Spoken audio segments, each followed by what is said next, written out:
ba ay nalulumpay? Kailangan mo ba ng kaibigan? Halina at sumama sa Barkadahan kay Kristo. At ngayon, narito ang mga kabarkada ni Kristo. Hello! Magandang gabi po sa inyong lahat. At welcome po sa ating programang Barkadahan kay Kristo, edition po ng Lunes. Yes. Siguro po nagtataka kayo, baka nawala kayo sa inyong mga istasyon. Diyan lang po kayo. Ito po si Brother Pat, yung co-anchor nila during Monday na kami po ang nag-handle sa migrants.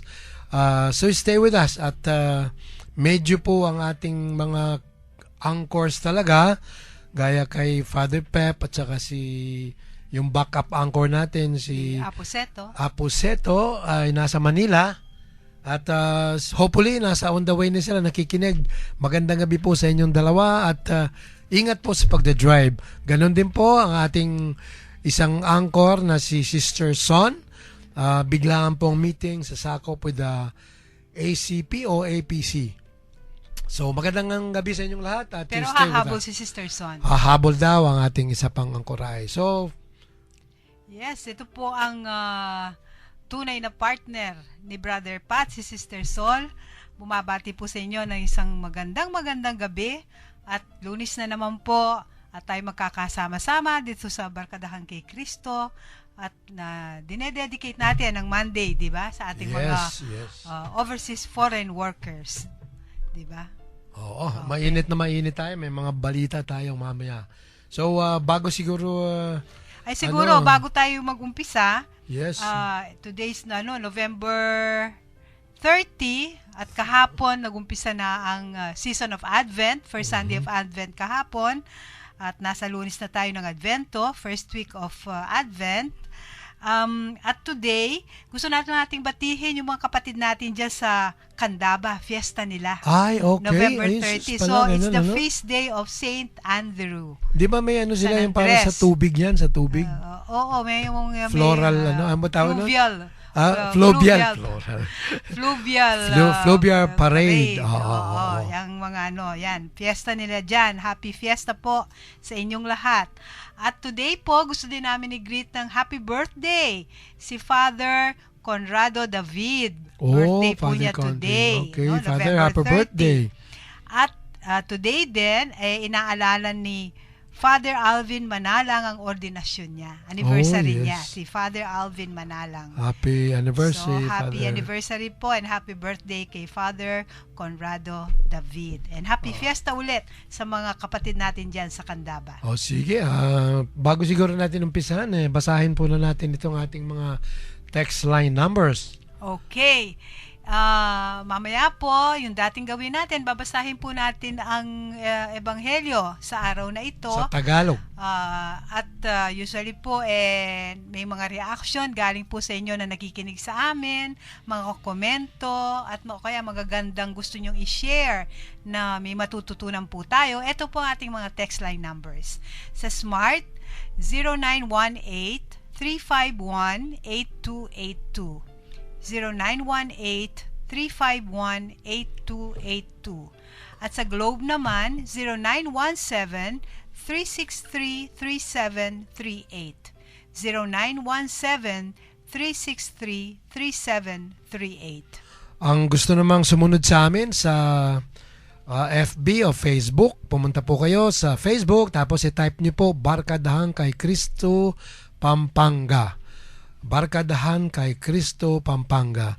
Ngayon, kung gusto niyo po makikita po ang aming mga itsura at mga kagandahan sa streaming po natin, punta po tayo sa www.ustream.tv. Tapos pag nandun na po kayo sa ustream.tv applications, i-type niyo po yung Bright FM 91.90. Bright FM 91.90. Nagsosolo ka ngayon sa screen, ganon. Kaya kanina tinatawagan kita na sumama ka rito. Sabi mo, maganda na yun. Baka dapat magharapan po kami, di ba? May tayo, blank air tayo.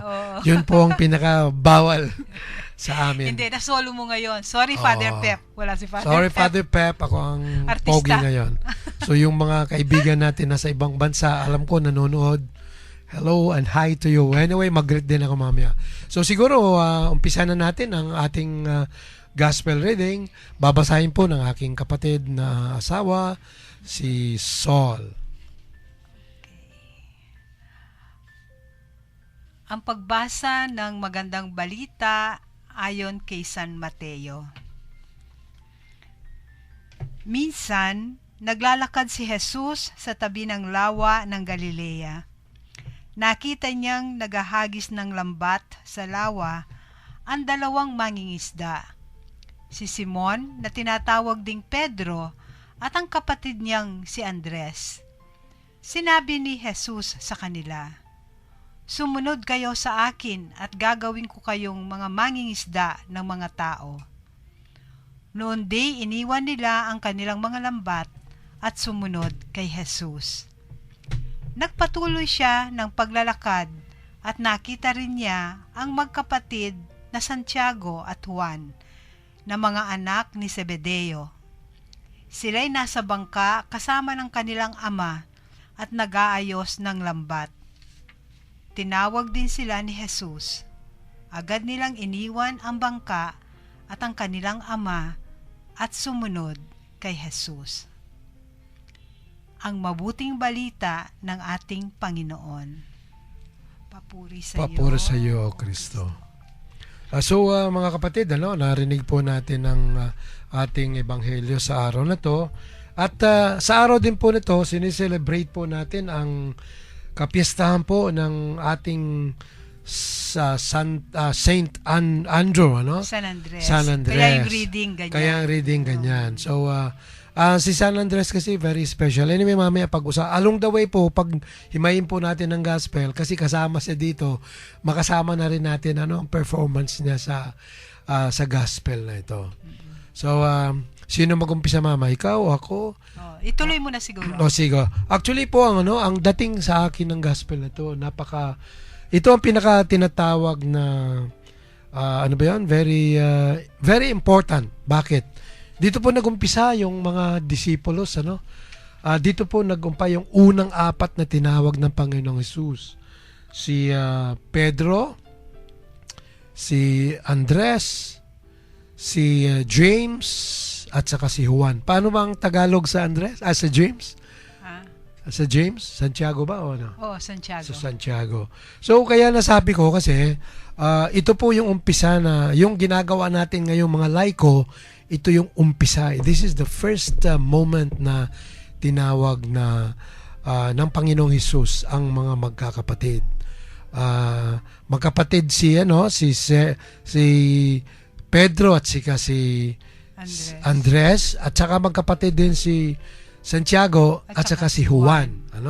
So hindi ko alam kung ano ng dating na bakit magkakapatid ang iuna. Siguro para sa akin para bang mas ang conviction kung magkakaroon ng kasi ang tawag sa kanya, ang tinawag sila ng Panginoon, sabi niya, sumama kayo at tayo ay mangisda ng tao. So siguro kung hindi magkakapatid, medyo ang conviction medyo may alanganin. Kasi outright sila dumating, kumbaga yung mindset nila ay parehas kasi magkakapatid sila, pareho sila mga fishers, pareho sila mandaragat. At napapansin ko lang, sila ay puro mandaragat, ang umpisang apat. Siguro bago nangyari yung kasi 'di ba, napakalaki ng grasyang binigay ng Panginoon sa kanila na tumawag. Hindi mo kilala kung sino yung tumatawag. Pero iniisip ko, may naririnig na sila tungkol sa kanya. Oh, yes. Diba? Yes. Tungkol kay Jesus, no? Siguro nung gumagala siya doon, may naririnig na din sila. Kaya nung tumawag siya, para siguro yung boses niya, para yung grasya, yung command, yung nandun, di ba? Kasi hindi naman nila kilala personal Pero nung pagtawag niya, iniwanan na nila lahat. Kasama pa nga nila yung tatay nila Siguro nagtataka yung tatay nila. Ba't bigla na lang ako inuhanan ng mga anak ko? Yung ganun, So, makikita mo dyan ang grasya ng Panginoon na binigay sa kanila sa pagtawag. Nakikita ko, napaka-powerful talaga ng grasya. At ito'y dumarating sa atin.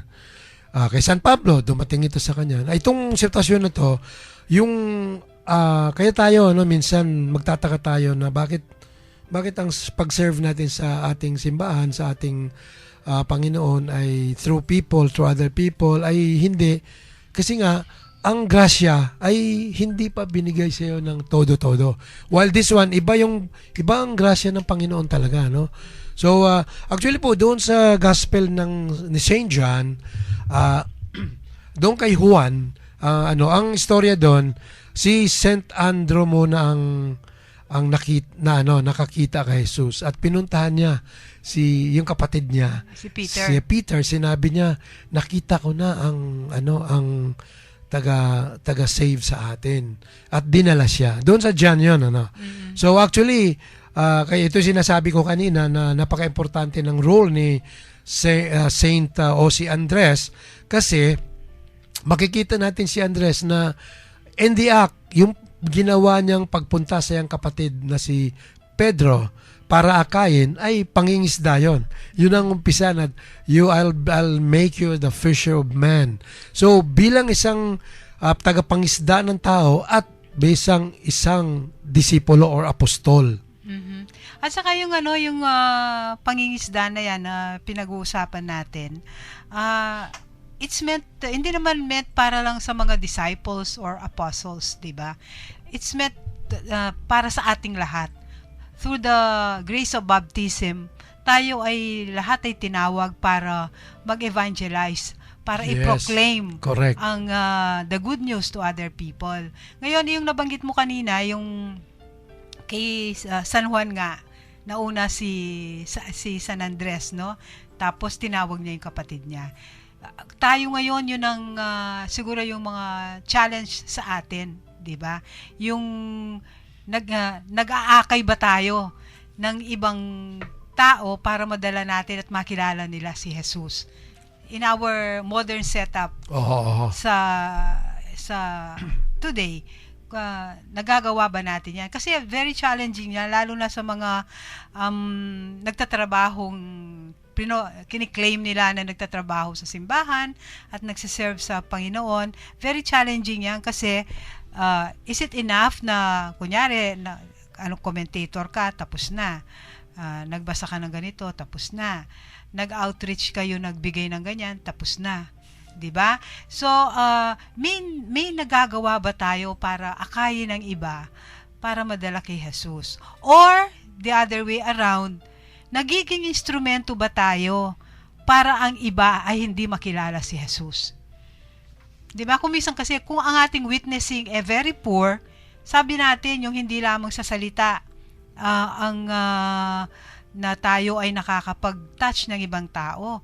Much more with our witnessing sa pamumuhay natin, pag-uugali natin, no? Sa pamamagitan ba nito, nakikita ba ang Panginoon sa atin? At dahil dito ay sila lumalapit din sa Panginoon. Kasi kung hindi, lalayo sila. Hindi natin sila nailalapit, di ba? So yun siguro sa ating mga laiko, sa lahat ng tao din, na itong challenge sa atin na magawa natin. So in the yes, siguro masabi ko lang ang minsan yung word na conviction. Paano ba sa Tagalog yung conviction? Yun paninindigan. Yung ba yun? Hindi. Conviction para bang wholeheartedly binibigay mo doon sa proseso na yun eh. Mm-hmm. Yun ang conviction eh. Ang nakikita ko dito sa apat na to, yung conviction nila. Bakit? Kasi outright hindi man nagtanong, basta sinabing come with me, sumunod sila. Iniwan yung kabuhayan nila, iniwan yung tatay nila, hindi sila natatakot kung may sweldo ba ito o wala. Kumbaga outright because of the grace, sabi ko nga Pero with that, yung sarili natin, kung dalhin natin sa modern scene ngayon, ay yun conviction. Kasi hindi mo napansin, ilang 1.9 billion na raw ang Katoliko. And it all started from the 4. Yes. Yung apat lang. Oo. Apat lang tayo is 1.9 billion Catholics sa buong mundo, unofficially, At nagumpisa lang dito sa apat na to. At pansinin mo, yung 4 na yon ay wala namang pinag-aralan. Puro mga fishermen. So, hindi natin alam, baka nakapag-write siguro. So, Napaka-symbolical, no? Napaka-symbolic noon. Yung fishermen sila, so nangisda sila. Nangisda sila. Yung sa isang punto, wala silang pinag-aralan. Pero ngayon, tingnan mo ha, lahat na tayo, pag merong magpipreach, gusto nating alamin na, ano ba yan? May doctorate ba yan? Saan ba nag-aral yan? Galing ba ng Ateneo yan? O ano ba yan? Bible, ano ba yan? Magaling ba yan? Magaling ba yan? Ay, itong 4 na to wala mang background ito ng Bible study, walang background ng pinag-aralan. So, doon natin makikita, yet they produced millions through the name of Jesus. Ano? Oo. Napaka-powerful. Yan ang power ng Panginoon. Yes. Na binigay Nakakapangilabot. sa kanila. Oo. Napapangilabot. Oo.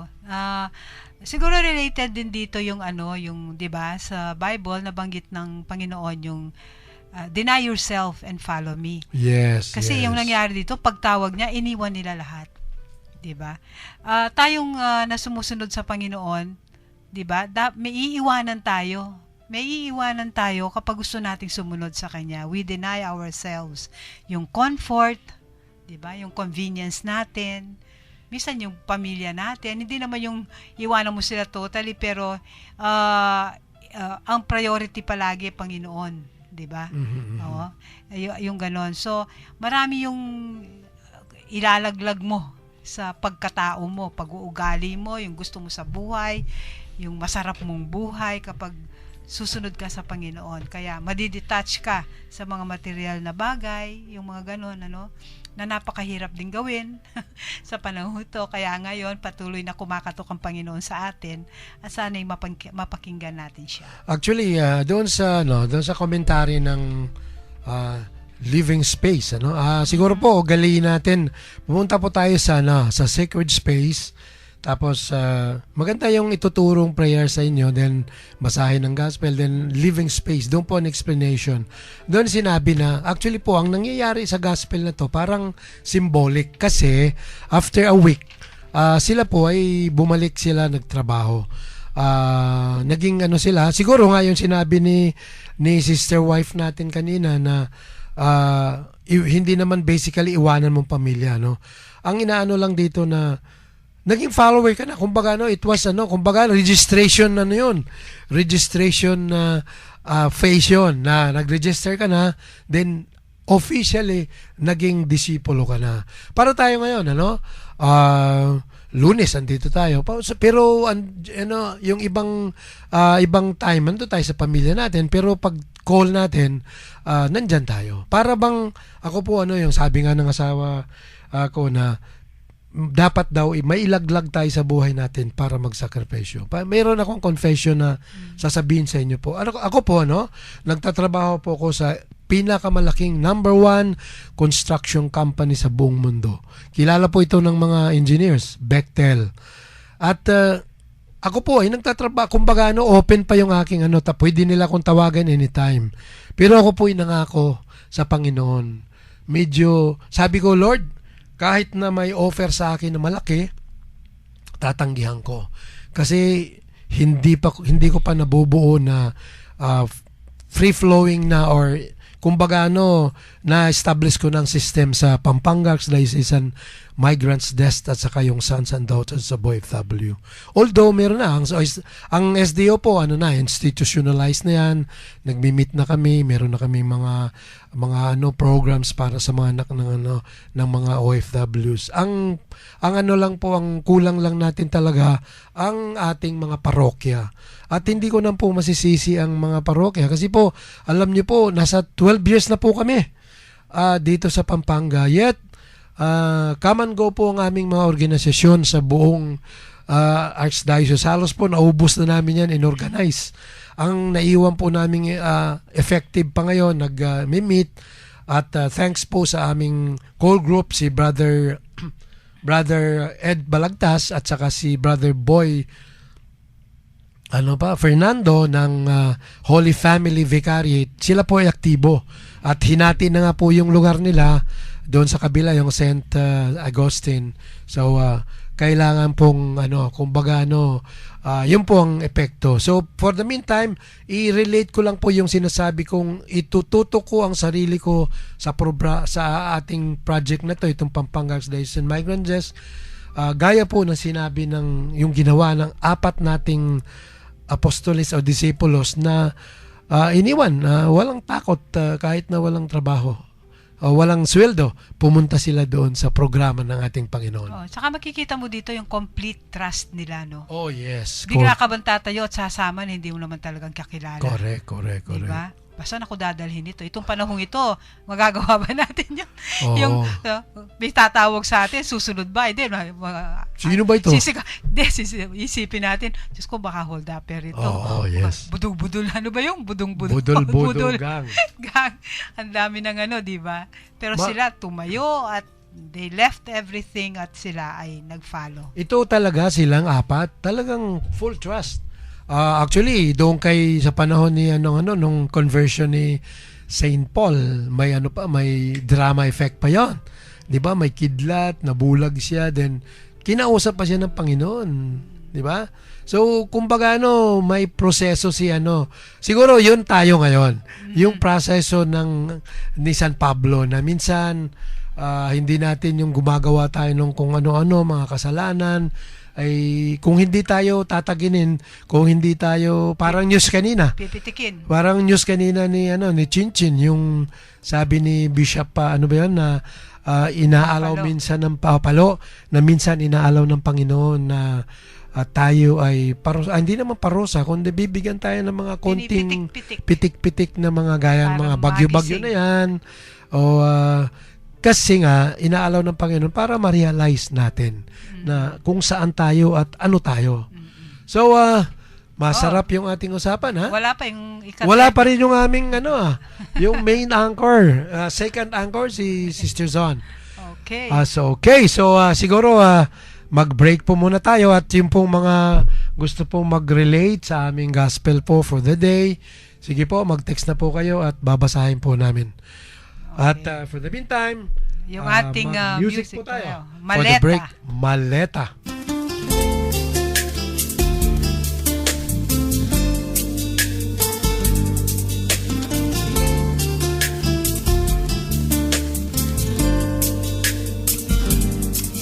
Nagpapahinga na sa maghapong pag-empake, lahat ng dadalhin nasa maleta. Damit, papeles, kagamitan, pagkain, mga larawan, ang tanging maiiwan, pamilya ko.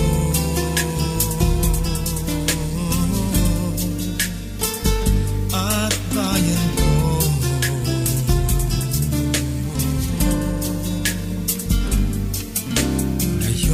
Oras na saglit magpapaalam, ako'y maglalakbay tungo sa masaganang buhay. Baon ko'y mga ngiti ng pag-asang inaasam, masasayang alaala nang tayo'y magkasama. Magkasama,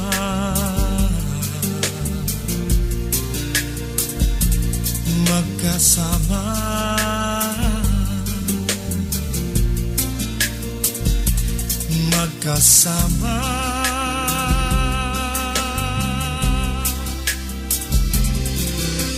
mga pangarap ko, saan dadalhin ng aking maleta?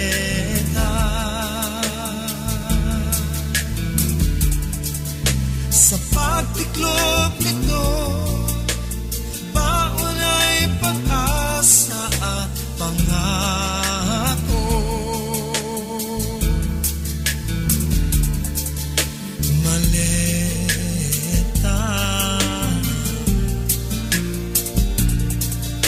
maleta,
magandang umaga, magandang gabi ulit sa inyo lahat.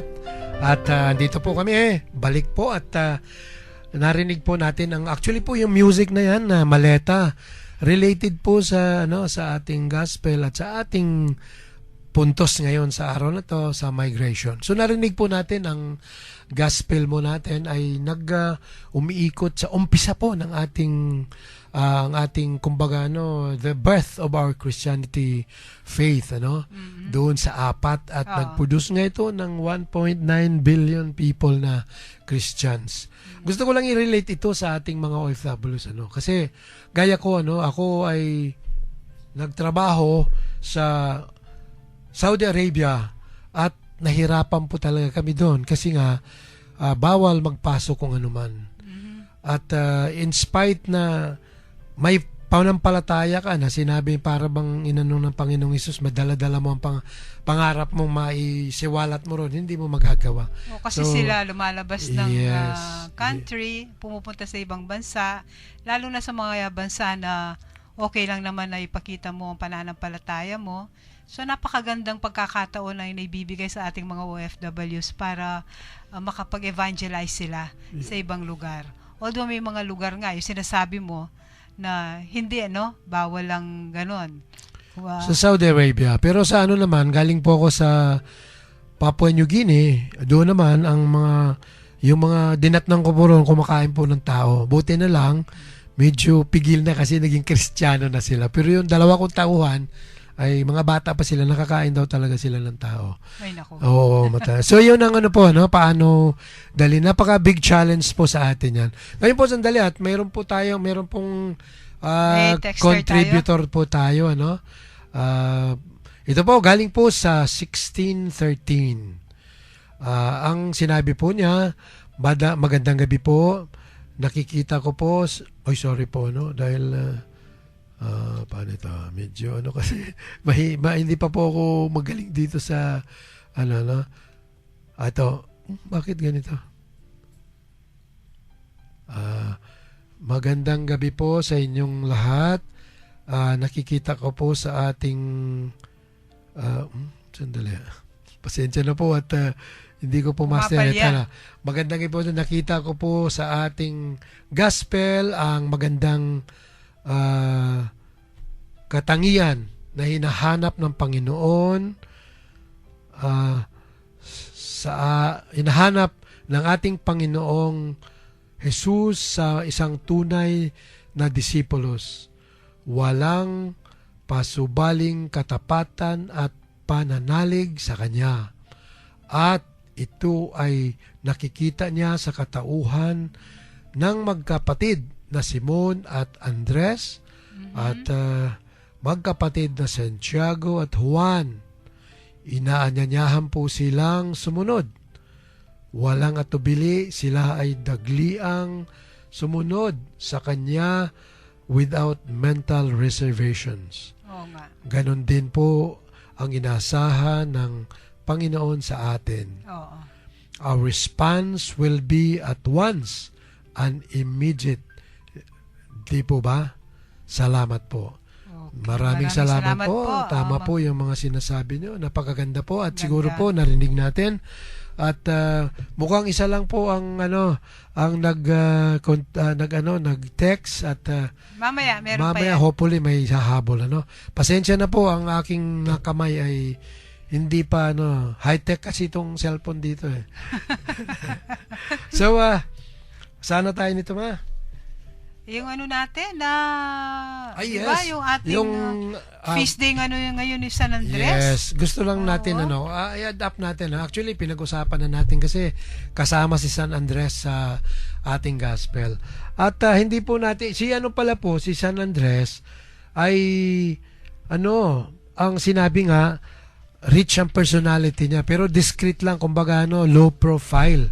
At dito po makikita siya doon sa multiplication of bread and fish sa John 6 verse 8 tapos doon din sa pagpasok ni Jesus sa Jerusalem John 12:22 at ang medyo tragic po ang buhay ni San Andres kasi po siya po ay binitin Actually, he was crucified. Hindi naman sinabi kung nakabaliktad, basta he was crucified. Kasi po, nung Si St. Peter ang nakabaliktad, no? St. Peter at saka St. Paul, alam ko pareho nakabaliktad. Kasi po siya siya ng gospel, siwalat siya ng gospel doon po sa Asia Minor at saka Greece. At doon siya crucify sa Patras. Isa pong lugar ito sa Greece. Ano? At siya po ay ginawa rin na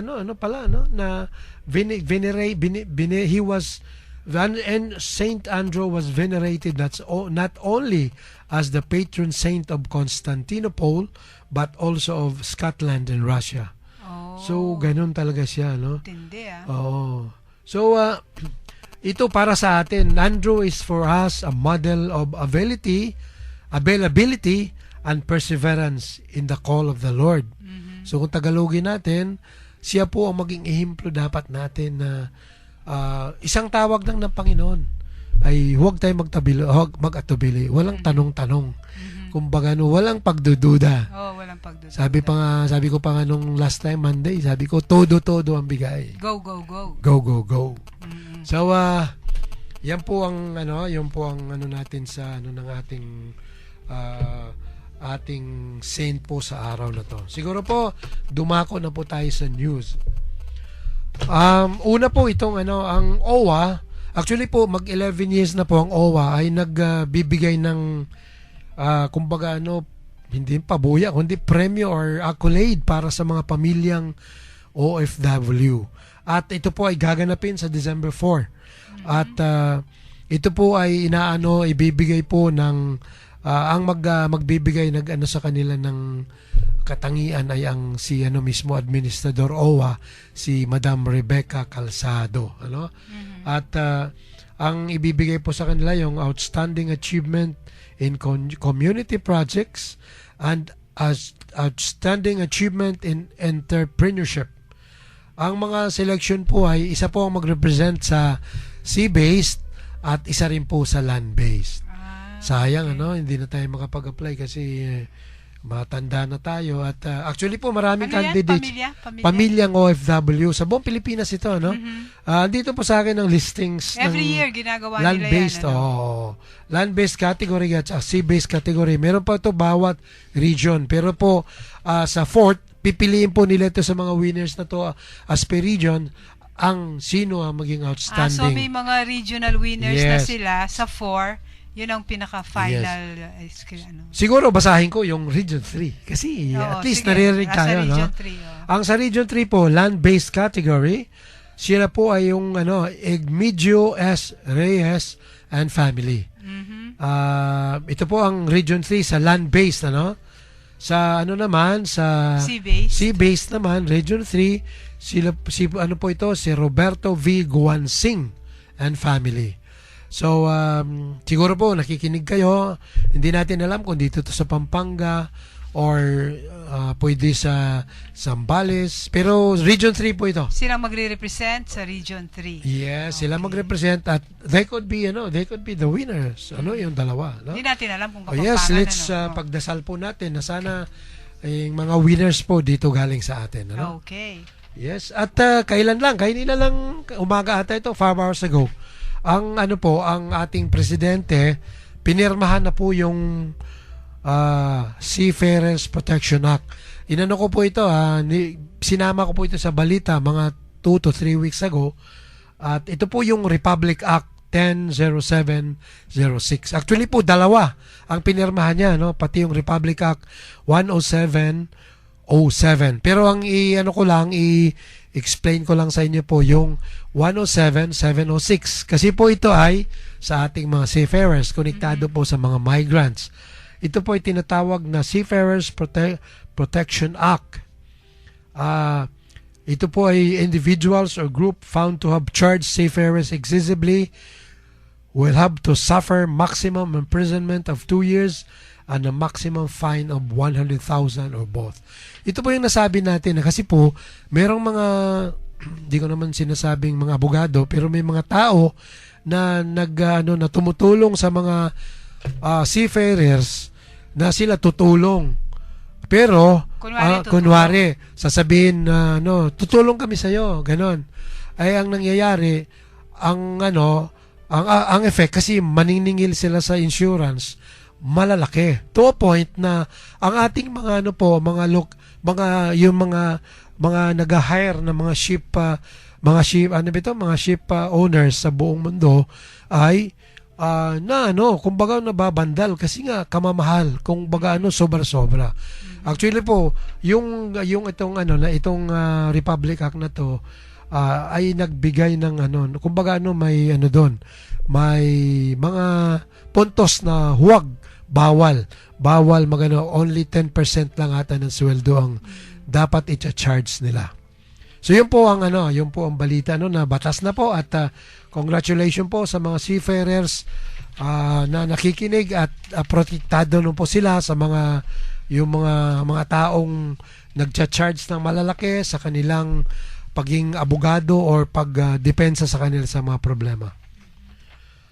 At ito po warning po ito ng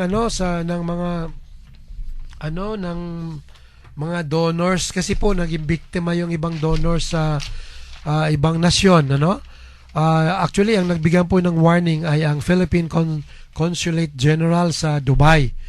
May mga charitable institution daw na nanghihingi ng pera. Ginagamit po ang pangalan po, diretsuhin ko na ginagamit ang pangalan ng Philippine National Red Cross, pati yung logo nila. At ito po ay dinenay po ng Philippine National Red Cross na sila official. That's not their way of soliciting. So warning po sa inyo, huwag po kayong basta-bastang magbigay, lalo na po kayo, mga pamilya na may mga pamilya sa OFW. Ang concentration po na ngayon ata, ang Dubai. So careful po kayo, At ito po yung pinakamaganda. Isang Pilipina po, ang pangalan po niya ay si Ariza Nucom. Siya po ay hindi naman halal, napili sa Pilipinas na mag-represent ang Philippines at siya po ay magsalita doon sa 2015 Peace and Security Plenary Session. Ang po itong si Ariza Nucom, very unique. Ang nanay po niya, Muslim. Ang tatay niya po ay Katoliko. Oh. Yes.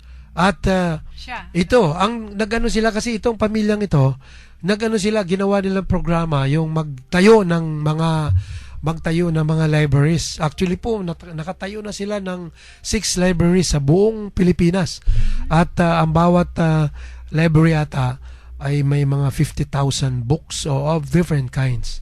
At natatawa sila. An experience nila. Yung una daw, ang pumapasok, pakunti-kunti, mga bata, papasok po, mga Christians, pupunta po sa kaliwa. Tapos, papasok ang mga Muslim na mga bata, pupunta sa kanan. Pero eventually, ang effect nito, nagsama-sama naging kaibigan sila. Oo. So, kaya very unique itong programa na to na dapat huwag po natin talagang tingnan ang ating mga kaibigan, kapatid na Muslim na iba kaysa atin.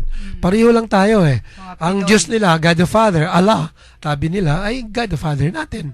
So pareho lang. Tayo naman mga Kristiyano, sa Kristo ang natin. Pero pareho at the end. Sabi po nga, ang makapagsabi lang ay ang Panginoong Ama lang. At siya po ay siya po ay nabigyan po. Actually, yung palang movement nila, nagbibigay sila ng scholarships, 400 scholarships sa Muslims at saka mga Christian students. So, napakaganda po. This is a very inspiring story of a young Filipina. Siguro po ang kanyang Katoliko siya, pero ang practice niya is Muslim Catholic. So, meron siyang ito yung yung speech niya, ang napakaganda yung last she ended by saying, one young world, if our own countries wage war, it is our responsibility to wage peace instead. Napakabigat ng dating, So, mga kaibigan, parang naalala ko dyan yung sabi ng Papa natin, si Pope, di ba? Dahil nasa ano tayo ng Christmas. Sabi na, everything is a charade. Sabi niya ganun. Kasi we do not choose peace. We choose a world in war. Oh, yes. Totoo Diba? po yan. Oo. Oo. So, ganun din yung mensahe nung sinabi mo kanina. At yung mensahe din ng di ba? Actually, bago siya malis doon sa Central Africa, CAR, Central Africa Republic, ay nakipag-meet siya ng mga iba-ibang religion. Gaya ng Muslims at nagpapasalamat nga ang mga Muslims na nagbisita ang ating Santo Papa doon. Santo Papa doon. So, another news po, ito po ay medyo mabigat ito kasi it's about miracles. Kung natandaan niyo po, doon sa, kailan ba sa yung sa Pennsylvania, kailan ba yon? November ba yon? O September? Yung, maraming, pumuntahan Santo Papa rin sa Pennsylvania, di ba? Oo. Mayroon pong pamilya doon, Oo. Oo. Actually po yung yung pamilya na yon, dinala nila yung kanilang anak. Yung pangalan ng kanila nga si Baby Gianna Masciantonio. Isa po silang Katoliko at pero meron itong bata, merong rare brain tumor. At bago sila pumunta ron ay naanuhan siya, na scan. At very rare yun, yung tinatawag na yung red blood cells daw ang umaatake sa brain niya. At nagkataon na magpapaano daw sana, hindi na sila magpapakemo siya. Anong magpapakemo siya, tumawag yung FBI, Federal Bureau of Investigation. Sabi sa kanya, "Uy, pwede na kayo, allowed kayo na pumunta sa malapit sa ng Santo Papa." Niya. Yes. So, in short, doon sila sa nakalapit sila. So, nagkataon, tinaas niya yung bata at siguro divine providence yun talaga. Pinick up ng security at binigay doon sa chief security, yung kalbo na malaking lalaki.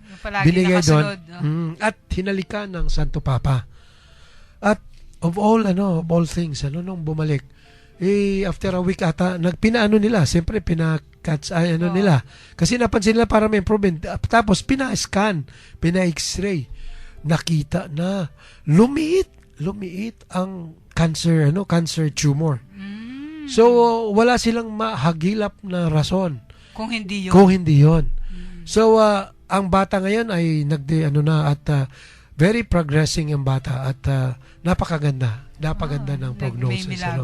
Nagmimilagro. So nakikita ang grabe itong ating Santo Papa ngayon, buhay pa, nagmimilagro na. At meron pang isa. Miracle ulit. Bago lang ito. Ito, bago lang, Last November 26 lang ito. Sa naman ito nangyari? Sa Utah, sa St. Francis Xavier Church, sa Kearns, Utah. Under po sila ng Catholic Diocese of Salt Lake. Ang nangyari po rito, after ng communion, may isang tao pumunta sa pare, sabi sa pare, "Father, would you mind of going to at the back kasi merong hostya. Eucharist na nahulog. Siguro baka hindi hindi kinain ng tao or nahiya or whatever, baka nilagay sa panyo, nahulog." Tapos ang ginawa, kinuha ng pare. Ang pala niya, ng proseso ay ilalagay sa ordinary water yon para ma-dissolve.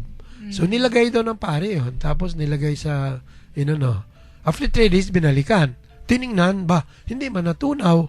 Tapos may color red, parang dugo At pinaano ng hanggang 1 week at ito talagang kumbaga matindi na actually in-study pa ngayon, inaano ng Catholic Church lalo na yung grupo nila doon pinatingnan. Pero parang so far parang hindi pa nila masabi kung it's really miracle kasi sabi ng pare doon obispo doon na habang ma-explain ng science, hindi natin ipoproclaim na na milagro ito. Pero ilang weeks na pala, hindi siya natutunaw at may may dugo. Para rin yung nangyari doon sa Buenos Aires nung bishop pa yung ating Santo Papa ngayon. Siya rin ang tumanggap doon. Pero ano man daw, ito yung sinabi nila, no? Whatever the outcome of the investigation, sabi pa ng pare, we can use this time to renew our faith and devotion in the greatest miracle, the real presence of Jesus Christ that takes place at every Mass, every day. Oo. So, Okay. kung ano man yun, siguro... hintayin natin ang maging resulta nun. Oo, hintayin natin. Oo. So, dadako na tayo sa ating Yes. foreign exchange natin. Dadako araw na tayo sa to. foreign exchange. Oo, galing ito sa Bangko Sentral ng Pilipinas.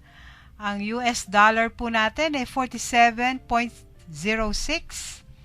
Ang Japan yen ay 0.38. United Kingdom pound 71.07. Hong Kong dollar ay 6.07. Ang Canadian dollar 35.41. Ang Singapore dollar 33.43. Ang Australian dollar 34.02.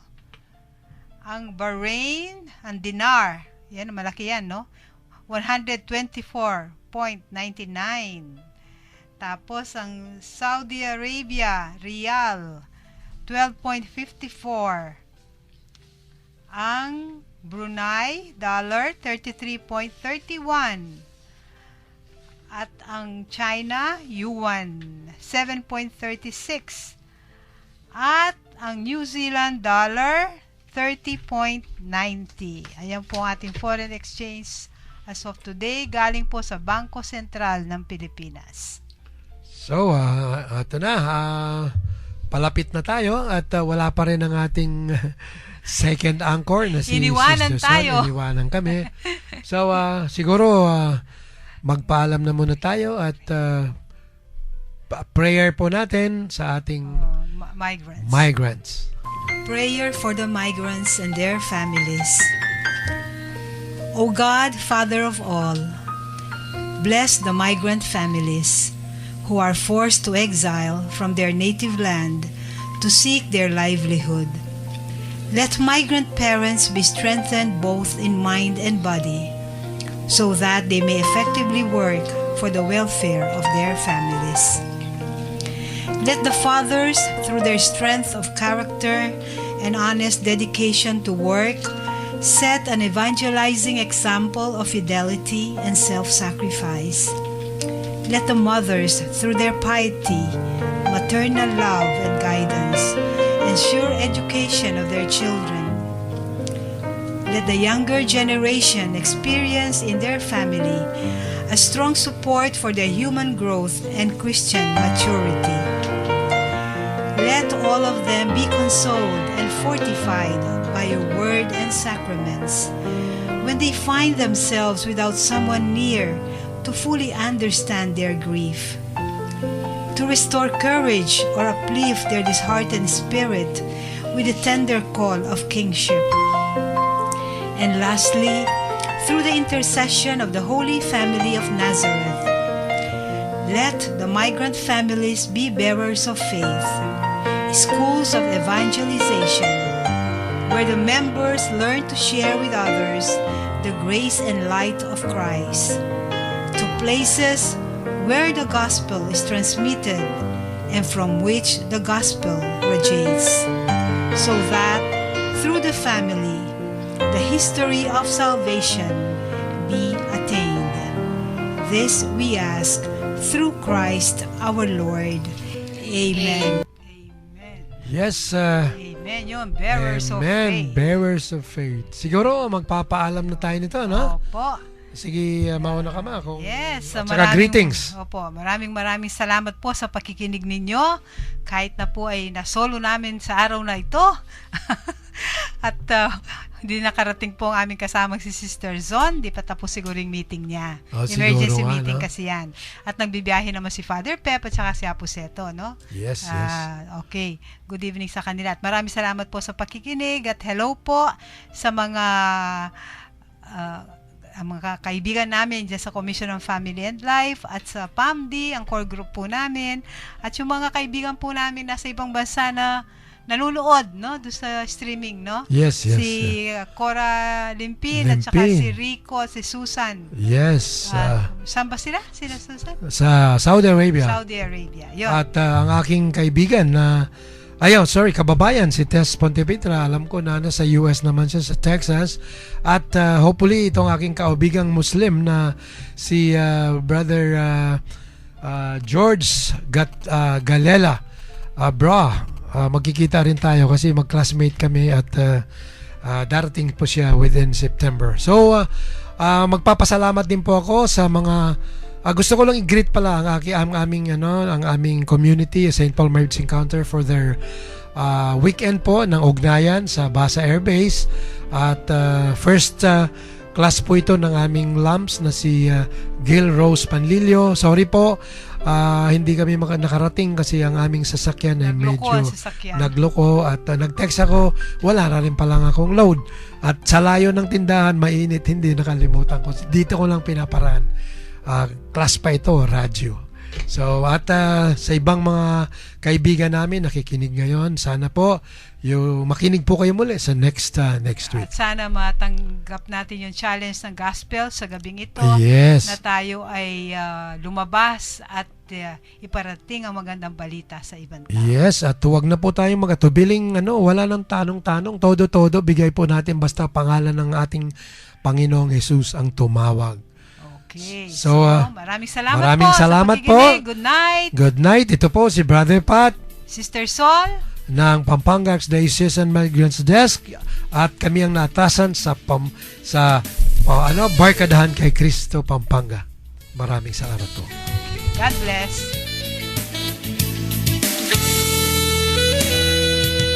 Ikaw ang bagong bayani, ambag mo sa bayan ay hindi basta matutumbasan. Kadakilaan mong taglay na maiahon ang buhay. Tunong lakas muhay, pupuhunan buong mundo, pagsisigawan. Bayani ka, OFW. Pamilya mo'y saglit iiwan ng gumanda ang kinabukasan. Desierto, dagat at bundok, sa init man at sa lamig, kidlat bagyo haharapin. Kahit ulan ay susuungin, lahat na yan kayang labanan. Isusugal ang kapalaran, sa trabaho mo nakikinang.